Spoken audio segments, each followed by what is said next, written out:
Hello, everyone. Welcome to the Thursday episode of Daily Betslip. It is myself. It will eventually, hopefully, be Donnavan Smoot as well as he tries to figure out some internet issues.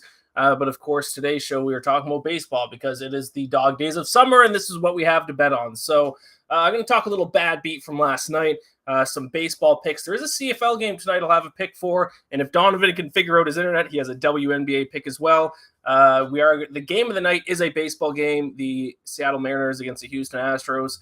And we are going to continue the series that I have been a part of. And the first two parts of it, Peter Dewey was with me in ranking the top players in the NFL at their positions. We've done quarterback, we've done wide receiver. So naturally, we're going to now rank the top 5 offensive linemen. Joking, it's going to be the top 5 running backs, obviously. So I have my top 5 running backs. Donnavan, if he's able to join us, has his top 5 running backs, and we'll dive into that. But first of all, if you are watching this on Twitter, of course, head over to YouTube and let us know your best bets. You can live comment. We'll bring them up on the show. And we do have some community picks that were given to us over Twitter earlier today. Be sure to like and subscribe and all that good stuff on Twitter or on YouTube, please. But let's start off with a bad beat of the night, and maybe Donnavan will be back by the end of that. It is last night's Dodgers against Nationals game.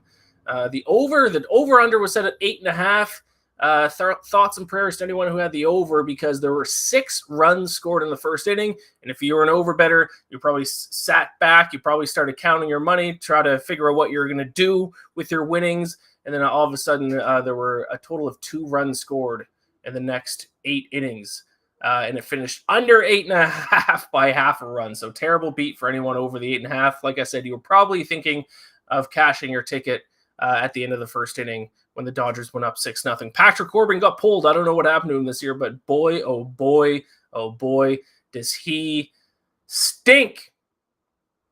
All right, I guess I'll get into some some community picks here. Donnavan's still having some issues with his internet. Hey, maybe this will be a solo show, just like my Bacon Bets podcast, which I'll be restarting next month as we get in the NFL season. It's just me ranting and do the microphone for an hour. Anyways, maybe this will be a little mini version of that.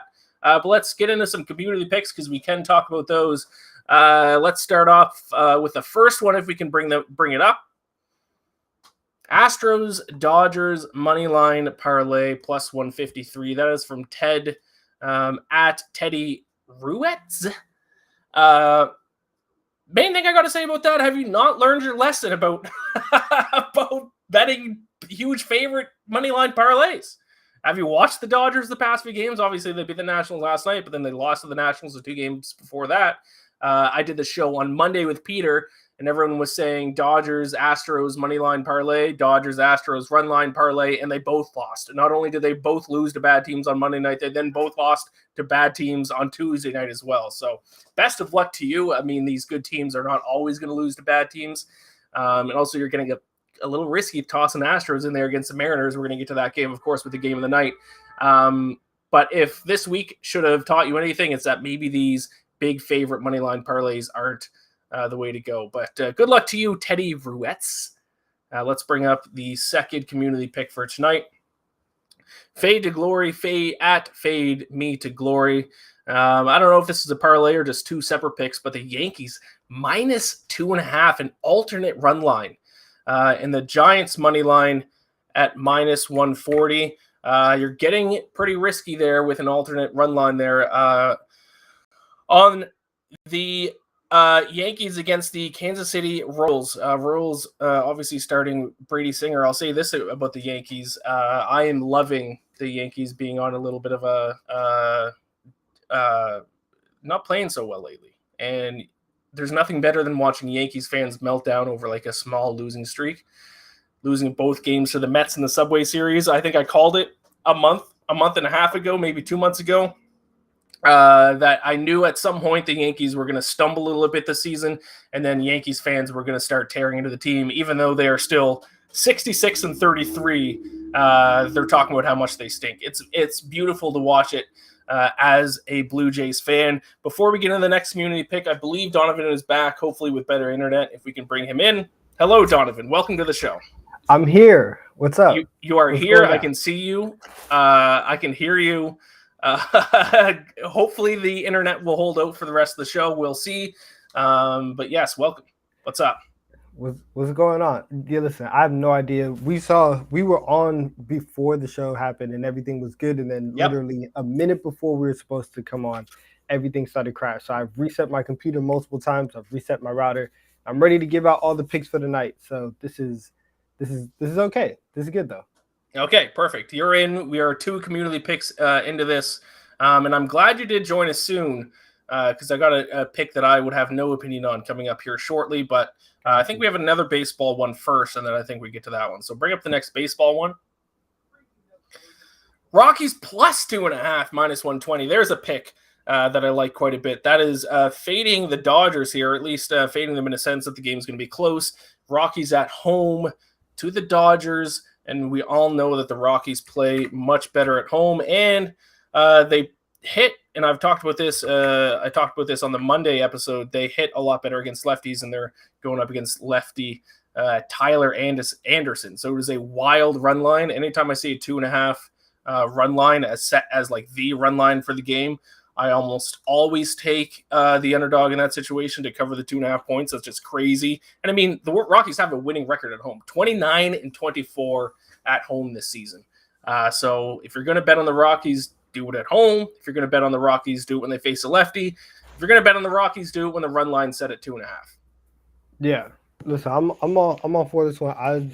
Listen, the Dodgers, even though that they're the favorites, like you said, the Rockies are just stone cold at home. You have that park that's going to be able to let the ball fly out. So I think anytime you can take a flyer at 2.5 runs, that's really good. Yeah, I mean, are the Rockies going to win outright? I mean, probably not. But then again, the Nationals just won 2 of 3 against the Dodgers this week. But 2.5 run line, I will take the points with that. And if we can bring up actually that same tweet one more time, I forgot to mention who it was. Just T on Twitter at xguns_up. But shout out T. All right, let's bring up the fourth one, which I think is a different sport. One I don't think we've ever had a community pick for tennis, but we do tonight. I didn't even know tennis was going on, but I guess it is.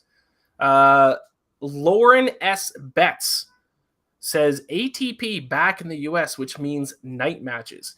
Add it to your list. Isner has won Atlanta 6 times, including last year, and is playing a challenger guy who is right out of college and who hasn't experienced an Isner-type serve yet. Give me Isner plus 110 to win 2-0. To love? 2-0. Yeah, 2-0. So when you're not in like when you're not in the majors and in the Grand Slams, then you are going best of 3. So this is two sets to nil. Plus money prop, and I like it. And Isner, he's really good on hard courts, and like they said, the best thing about John Isner is his serve, and so this is going to be something that that his opponent has not seen. There's not a lot of people who can serve and have as powerful of a serve as Isner. So I like it. I like to get this match over with fairly quickly. And so yeah, if Isner can come out and his serve is consistent and he can do what he normally does, then this plus money is looking pretty good. And I will say his opponent, I'm just looked this up because I definitely did not know this, is a guy by the name Ben Shelton. It's funny because the pictures coming up are clearly him. He looks like a tennis player from Florida. But then the description for who Ben Shelton is Ben Shelton is a former major league left fielder who played in 1993, and he's 52 years old. So Google has some crossed wires on Ben Shelton, but it is John Isner against Ben Shelton tonight. Ben Shelton, the collegiate tennis player, not the 52-year-old retired MLB outfielder. Yeah. So there you go. First, I think, I mean, I haven't been on every single show, but I think definitively we can say this has to be the first community tennis pick. So shout out Lauren S. Betts for that one. Isner at 2-0 and sets at plus 110. Little plus money as well. I like that quite a bit. And we have one more community pick, and then we will get into our best bets for tonight from Sean Mitchelson at the Sox Fan 24. Guardians, Red Sox, first 5 under 5.5 at minus 140. He says McKenzie has given up 1 run in last 4 starts combined. Crawford giving up 4 total runs in last 3 home starts. So I always say it. I love it when people give a little bit of a breakdown for why they like the pick. It's always good to at least have a little bit of a reason, and you're not just betting blindly. So there you have it. Guardians, Red Sox, first 5 under 5.5. Donnavan, are you riding with that pick? I think I might. I think I might. I'm not in love with it, but but it's certainly not. The reasoning for the pick makes sense, and I'm not against it. I don't have a strong take either way on the first 5. But I think that Cutter Crawford and Tristan McKenzie, they should be able to have a mini pitchers duel at the beginning of this game and try to keep this game from opening up too big to start off. And I mean, judging by his Twitter handle at DeSoxFan24, I'd say he knows his Red Sox team pretty well. So if he has a pick on a Red Sox game, I will tail it. So shout out to him and shout out to the rest of the people who gave us some cute community picks for today. Let's get into our best bets. As I mentioned at the top of the show, we both got some baseball, but we're also going a little different tonight as well. Donnavan, you have a WNBA pick for tonight.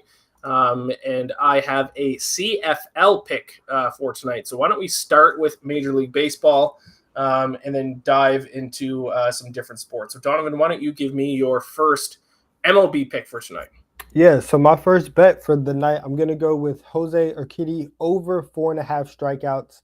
And this is basically, I'm going to try and zig where everybody else is going to zag. Our guy Ben Heisler, we have something on the side because he actually thinks that Urquidy is going to miss this line. I think that he's going to make it, and the reason why I can see the opposite side is because he's missed this line 3 times against the Mariners this season, right? But I'm going to back him to kind of break the curse tonight. The Astros are at home, which is always good for Urquidy strikeout props.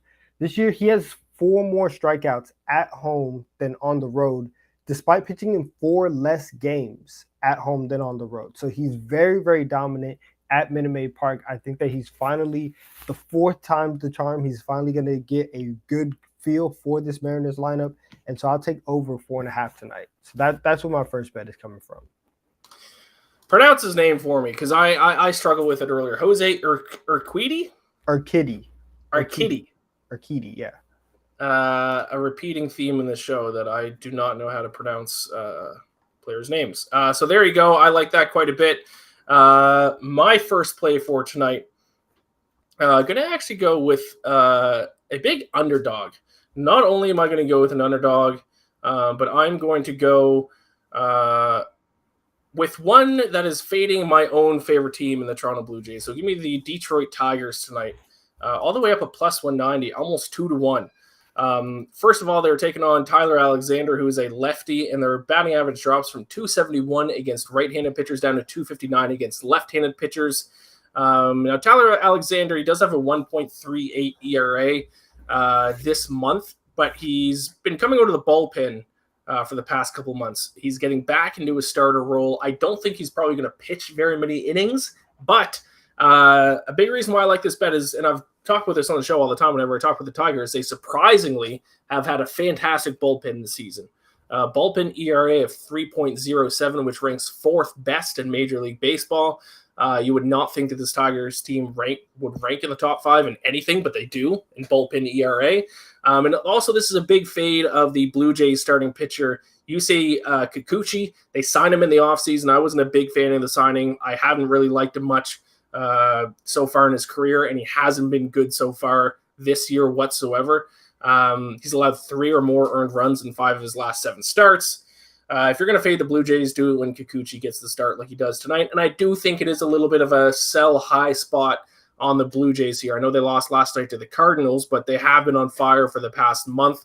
If you treat sports betting like a stock market, sometimes you got to sell high on a team, bet against them when everyone else is betting on them. And I think now is the time to do that with the Blue Jays. So big underdog. It wouldn't be a show without me giving out an underdog pick. So give me the Tigers plus 190 against the Blue Jays tonight. I like that pick. I was actually going to ask you, and you mentioned it about selling high, how you felt about the fact that you're Blue Jays, and you obviously know your Blue Jays much better than I do. But they are 8-2 in their last 10 games. The offense has been rolling. Do you think that?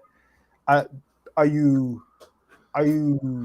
do you think that Detroit can win this by more than a run and possibly, like how confident are you in Detroit maybe taking an alternate line and them maybe winning by 2 runs? I mean, if you want to get really risky, you certainly can. I mean, with Kikuchi, anything can kind of happen. Another bet that I actually have 2 bets on this game. The other one I tweeted out earlier today was the Yurfee, the yes runs first inning. Kikuchi in the first inning this season has a 6.32 ERA. That's not good. That is 11 earned runs and 15.2 combined first innings that he's pitched. So the Tigers could get to him today, and if they do, then they could win by multiple runs. But also, it's kind of tough to do that because then you're kind of banking on the Blue Jays not scoring with how good their offense is. It's kind of tough for that. So I wouldn't get as risky to then take like the reverse run line and take Tigers -1.5. But I think they're a good bet just to win outright. And like I said, I do have a little bit of money on there to be a run scored in the first inning, especially with Kikuchi's first inning ERA.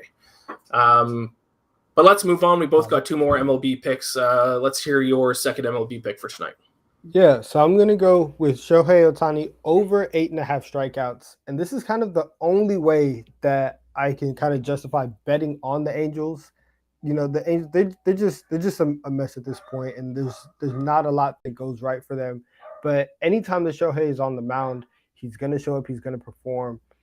He's hit double-digit strikeouts in his last 5 starts. I think that at even at 8.5, I feel like we're getting a little bit of a discount, and so I'm very happy to get that line at plus money on a superstar like him. The Rangers they're outside the bottom third. They're just outside the bottom third in terms of strikeouts per game. So I think that with them struggling a little bit in that area and Ohtani being the strikeout artist that he is, I think that 8.5 is a really good line to back Shohei tonight. When you were making your pick there, your dog was barking in the background. Was your dog agreeing with the pick or disagreeing with the pick? She was agreeing with the pick. I'm actually surprised that you guys heard her. Wow. That's actually good on her. She's guarding the house. Somebody just came. She's only but this big. So the fact that you guys heard her let you guys know what kind of protection we have here in Houston. What's her name again? Her name is Cookie. Cookie. Maybe Cookie will make an appearance on the show someday. Maybe. That would be lovely. Yeah, I will find a way to bring Cookie on, and right. maybe we can get a pick from her. But as for today, I'm going for she's giving me the license to take the over on Shohei's strikeouts. Alrighty, I like it. Not final because we do have an MLB pick for game of the night as well. We'll get into in a little bit. But I also have a over on strikeouts, and this one a lot of people probably aren't going to like. It is Spencer Howard over 4.5 strikeouts, -105. The reason why a lot of people probably aren't going to like this pick because he has an ERA of 7.11. So I am. For some reason, betting on a guy with a 7.11 ERA, but I think this is a big time fade of the Angels bats actually because this month they have a strikeout rate of 29.6%, which is a crazy high strikeout rate. As long as he doesn't get yanked early, which is certainly possible because of just obviously how bad he is. I mean, if he lets up a ton of runs early again, he's going to get yanked. If he stays in the game for I think 5 innings, I think he can reach this total just because of how much the Angels have been striking out recently. So I guess we are on both pitchers in this game to go over their strikeout total here. So Spencer Howard over 4.5 strikeouts at -105. Before we switch over to some other sports, you have WNBA, I have a CFL pick. Cody Wells chimes in with a baseball pick for tonight. He says Jose Altuve over 1.5 total bases at +120. 7 for 16 with 4 doubles in a home run against Gilbert. Wow. So that is obviously the game of the night. We'll talk about that more in a little bit, but those are pretty good numbers against Gilbert, who is a very good pitcher and has very good numbers this season. So I like that quite a bit. Sometimes these batters have just figured out a pitcher and can hit off them at a high rate. So there you go. Cody Wells coming in. Louis Kenga says, I think the Mariners win. There is a poll for game of the night. I noticed that right before we went live on Twitter, there was a tie between a team and a total bet. So we'll see if the YouTube poll sways it one way or the other, or if more votes come in on Twitter and it gets swayed. So we will, of course, have the community pick for game of the night at the end of the show as well. But let's get into some other sports that aren't baseball really quick. WNBA action. Donnavan, give me your best WNBA pick for tonight. Yeah, so there's a loaded slate tonight, but the game of the night is between the Seattle Storm and the Connecticut Sun, and these two are 3 and 4 in the standings. They're fighting for seeding, and they've already played twice this year, and Connecticut's won both times. But I am picking the underdog in this game. I'm picking the Seattle Storm plus 130, plus 138 to beat Connecticut, and I think that Seattle is finally going to be able to figure out Connecticut.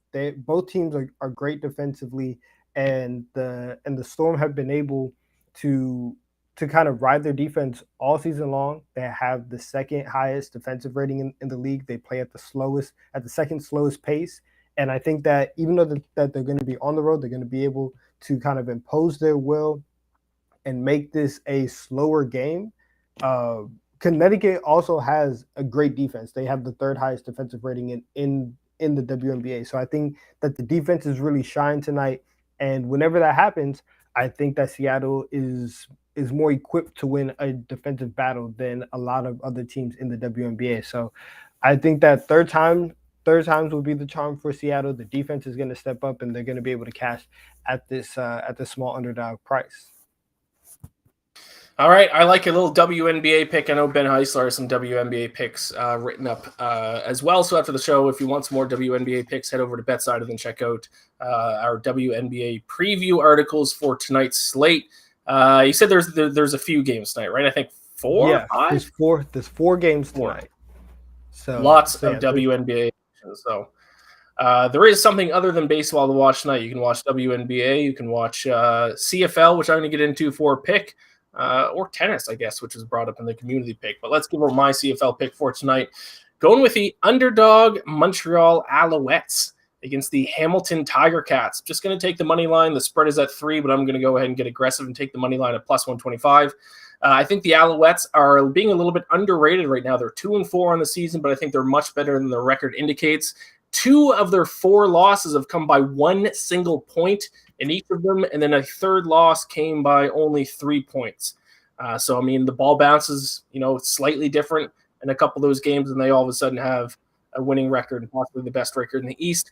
They're tied for second in the CFL in yards per play at 5.4. So they're moving the ball on offense. Tiger Cats second last in that stat in 4.7. And the big reason why I like this pick, because of the stylistic matchup, which I always talk about when handicapping football, including the NFL and college football, because no one throws the ball more than the Hamilton Tiger Cats. They're averaging 38.3 pass attempts per game, and no team has a better pass defense so far this season than the Montreal Alouettes, who are allowing the fewest yards per pass attempt at 7.6. So you have a team that throws the ball a ton facing a team that is the best pass defense in the CFL. So give me the Alouettes on the money line at plus 125. I like that a lot, and I have very little knowledge about the CFL. But if your CFL handicap is as good as what you did in the NFL this past season, so it's a winner, it's a lock, and so I like this one. If you ever find yourself in Canada, would you go to a CFL game? 100%. 100%. What's the team? What's the team in Toronto? That was the team that was supposed to bandwagon this year. Toronto Argonauts. Yes. Oh, let's go. There you go. You got it. Listen, if I'm ever in Canada, I would 100% be down.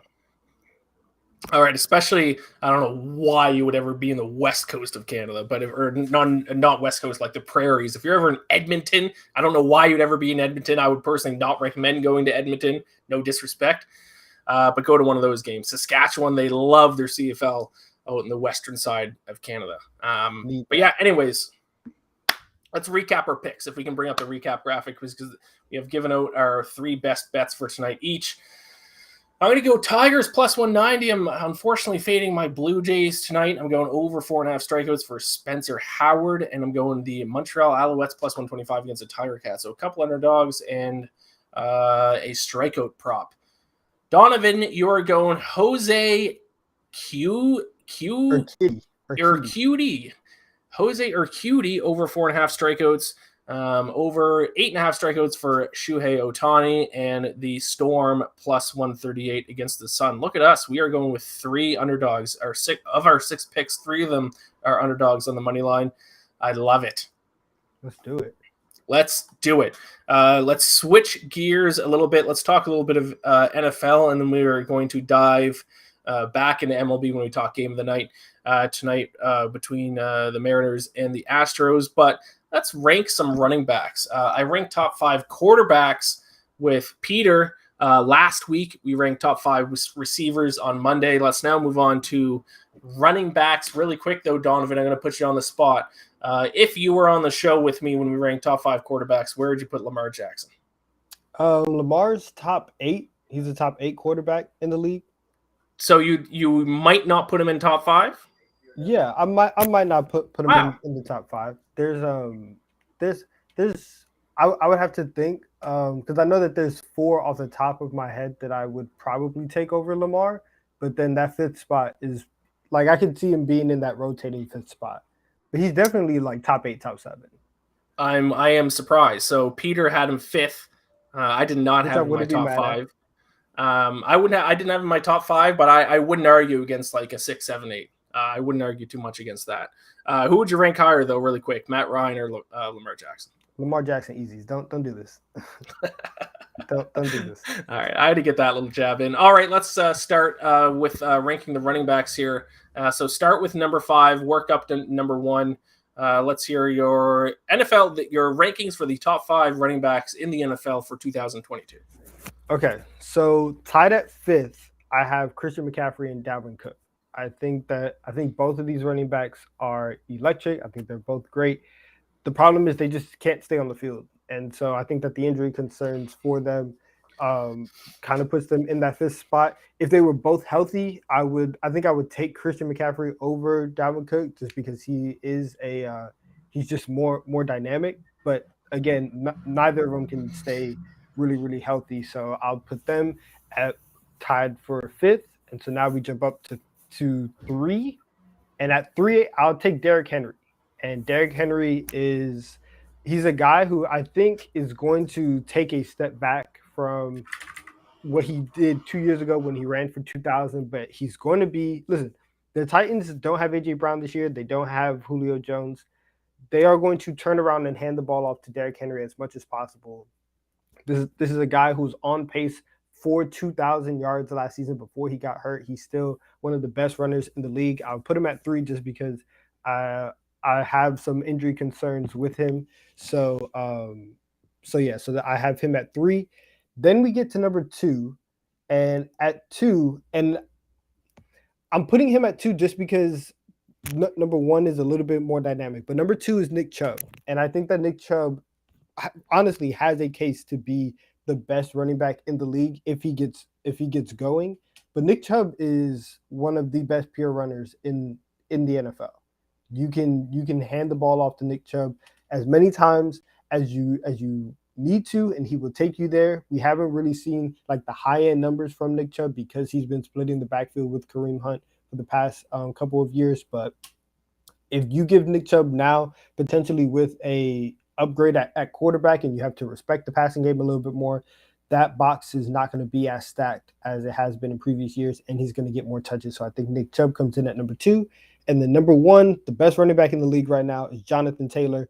He's the youngest running back in the league. He's one of the best, pure rushers in the league. He's very good at catching the ball out of the backfield. He can make plays in the passing game. He's just a complete back. And so that's why I'll put him at number 1, because I think he has the best combination of basically everything that you would want in a running back right now. So that's my top 5. Interesting that you went with a tie to start the list. But I will say you are deducting points for past injuries, though. Yes. And because if it was just one injury, like Derrick Henry, I could still put Derrick Henry at 3 because it's just like last year he was hurt. He's probably going to come back, still be healthy. But McCaffrey and Dalvin Cook, both of them have had nagging injuries. McCaffrey hasn't really been healthy for the last 2 seasons. Dalvin Cook was in and out of the lineup last year. So, the nagging injury is the one that, consistently caused you to miss games. So 1 year of injuries forgiven, 2 years of injuries deducted. Yeah. You're deducting points. Yeah, you have to take points off for that. I'll say one name that I disagree with on your list. He's not even in my top 5, so I'll talk about him now, and that's Derrick Henry. I think he's already – you were talking about you think he's going to take a step back this year. I think he's already taken that step back. I know he was hurt last year. He only played in 8 games, but in those 8 games, Derrick Henry averaged 4.3 yards per carry. That's terrible. That's not even close to the top running backs in the NFL. So that's 1.1 yards per carry fewer than 2020. So I guess he could have picked it up if he didn't get hurt and, made up for that in the second half of the season last year. But to me, he's already taken that step back. I think he's already outside the top 5. He'd probably be my number 6 or number 7, but I don't think he's in the top 5. That's I mean, tough. 4.3 yards per carry. I'm not putting you in the top 5. He was about to run for 2,000 yards. He's averaging 100. 2 years ago. Oh, last year? No, last year. Last year. He was on pace. He's averaged 117 yards per game last year. Right. So that's a result of getting 27.4 yards per carry. Well, when you have Ryan Tannehill and a washed-up Julio Jones on the outside, and you only have one actual passing threat, that's all that Tennessee could do is give him the ball. So I think there's no way that a back who in his last 2 years have been healthy, this man has rushed for 1,500 yards and 2,000 yards. He had a hurt year, 3,500 yards in 2 years, and he's not in the top 5. I can't look at total yardage because if you give Dalvin Cook 28, you give Nick Chubb 28 yards per carry, he'll rush for 3,000 yards. 4.7 yards per carry. You're not in the top 5. I have 4.7 yards per carry. I have Nick Chubb as the second best running back in the league. So I think listen, he may very well do that. You give Dalvin Cook all them touches, you give Christian McCaffrey all them touches, and look what happens. The body starts to break down. It's hard to do that. I'm going to give Derrick Henry a little bit of a pass because it's just 1 year of injuries.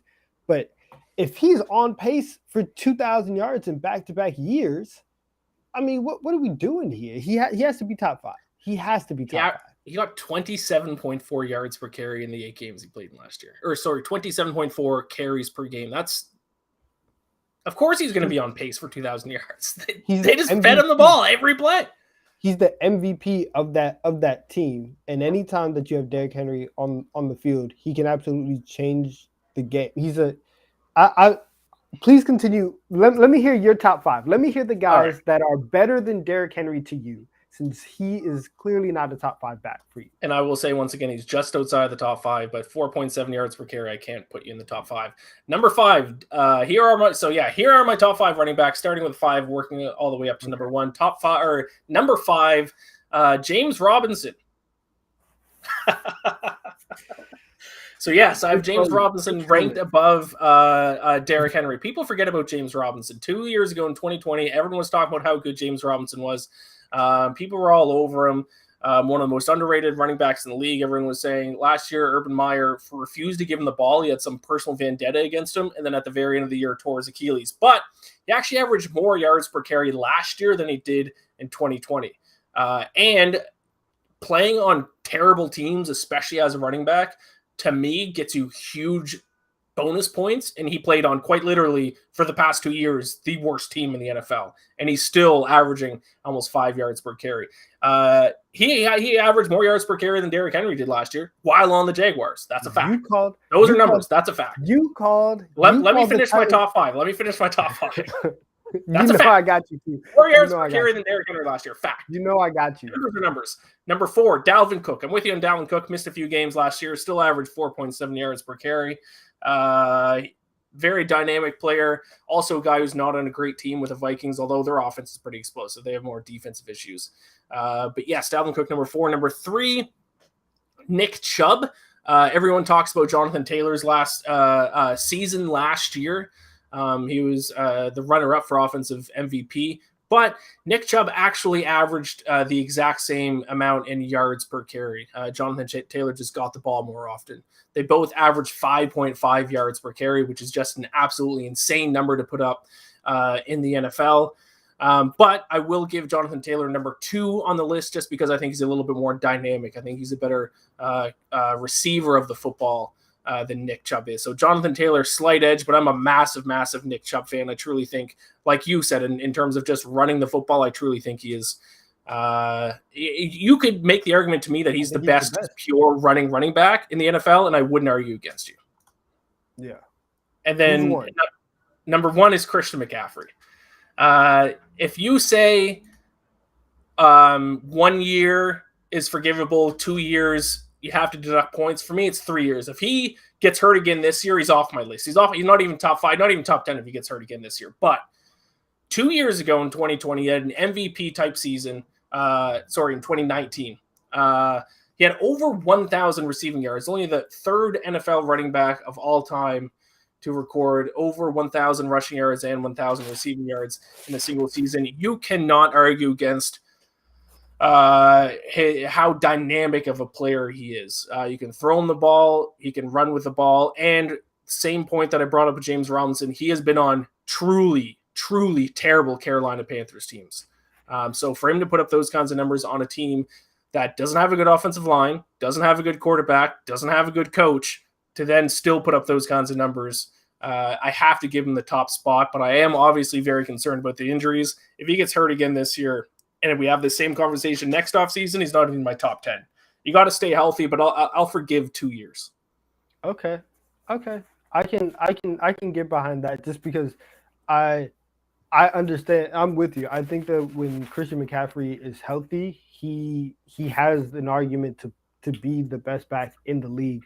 I just can't put him there after these last 2 years. But where I got you and where I'm coming right back to is that you called the Titans frauds all year last year. And how does James Robinson get points for being on a bad team, but Derrick Henry doesn't get points from you specifically for being on a team that you called frauds all year long?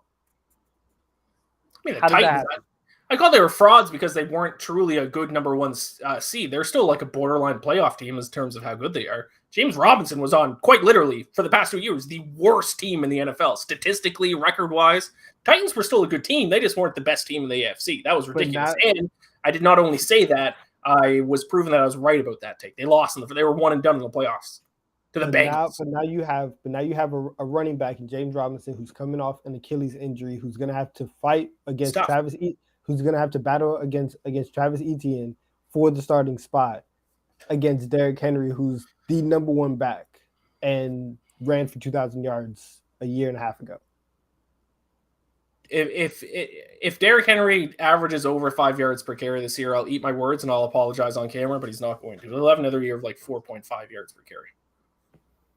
He's carrying. He's carrying. It's just that simple. He's an MVP type player when he's healthy. Yeah. What's that? But to me, it's not only that he was hurt. I mean, when he was healthy, he wasn't playing well either. He was at 1,000 yards. Like a guy like Christian McCaffrey, while he was playing well, or while he was healthy, was still playing well. Derrick Henry, while he was healthy, was not playing well. Okay. 4.3 yards per carry. That's tough. Okay. All right, so there's our official 5. So you have, I guess, tied for 4th. You would have Christian McCaffrey and Dalvin Cook, and then 3rd Derrick Henry, 2nd Nick Chubb, 1st Jonathan Taylor. Then I have James Robinson, Dalvin Cook, Nick Chubb, Jonathan Taylor, and 1st Christian McCaffrey. Although I am obviously very concerned about his injuries. Let's move on to the game of the night. We got the Seattle Mariners. We got the Houston Astros. Pretty solid pitching matchup tonight. It is Logan Gilbert, 2.77 ERA against Jose Urquidy, 3.93 ERA. If you haven't already, vote in the poll, and by the time we get breaking down our picks, we will let you know what the community bet is for the game. But Donnavan, why don't you go ahead? You already had one pick for the game with the Jose Urquidy over 4.5 strikeouts. What's your best bet for the game? My best bet is I'm taking the Astros on the money line in this one. The Astros are 4-2 against the Mariners in their last 6 games against them. They swept them the last time that they played. They're going to be at home. You heard me earlier. I was backing Urquidy at home because he's really, really dominant in Minute Maid Park. And so I think that if he gets going early, then the Astros are going to be are going to be rolling. We saw the numbers that Cody Wells had sent it into us about Altuve being able to get hits off of Gilbert. I feel like this is a really good spot for Houston to get a good win at home in the division and keep moving forward to potentially steal the #1 record in the AL from the New York Yankees. Yeah, with the Yankees stumbling, the #1 seed is certainly up there, up for grabs for the Astros. So you're backing Astros just on the money line at -135. I actually have a bet on the total in this game. My best bet for the game is going to be under 8.5. So going with the under with this one, like I already mentioned, fantastic pitching matchup. But what makes me like the under even better is that Logan Gilbert is actually better on the road this season than he is at home. 2.77 ERA total. And then on the road, that gets lowered to 2.42. And Jose Urquidy, his ERA gets better at home. 3.93 total ERA, but at home, more than a full run difference all the way down at 2.63 at home. So both pitchers kind of, pitching in their hot spot here, and both bullpens very good. Astros rank first in bullpen ERA when you look at the entire season. So since the start of the year, they've had the best bullpen with a bullpen ERA of 2.75, and the Mariners rank first in bullpen ERA this month in July. They have a bullpen ERA of 2.15. So even if you don't even look at the offenses, this is a fantastic pitching matchup, not only with the starters, but with the bullpen as well. So I'll go under 8.5, -120 for the Mariners and the Astros. And the poll results are in. It was tied on Twitter.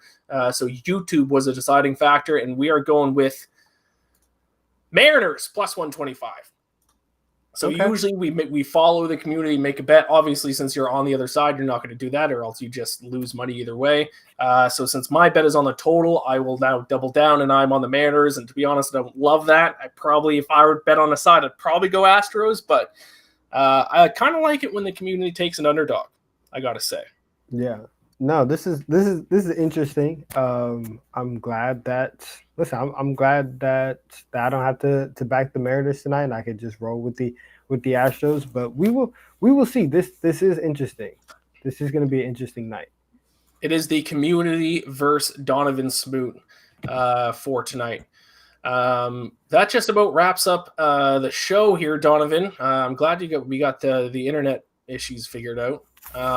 If we could bring up the recap graphic one more time just to break down our picks from earlier in the show if anyone tuned in late, and then we'll wrap things up. So outside of the Houston and Seattle picks that you just heard us break down, I'm on Tigers +190 against Jays, over 4.5 strikeouts with Spencer Howard, and the Montreal Alouettes little CFL action against the Tiger Cats. You're going over 4.5 strikeouts for Jose Urquidy, over 8.5 strikeouts for Shohei Ohtani, and the Storm +138 against the Sun in the WNBA. Yes, sir. Yes, sir. There you have it. That is our show. We'll be back tomorrow. I'm going to go live. Obviously going to talk a little MLB, but we're also going to talk some UFC because it's UFC 277 is set for this Saturday. Donnavan, any final closing thoughts before we wrap this up? I guess go Astros. Go Jose Urquidy, and I will revel in both my wins tonight. Perfect. And Derrick Henry is a top 5 running back. All right, time to go. All right, thank you all for watching. Like, subscribe, all that good stuff. Best of luck with your picks tonight, and I will see you tomorrow.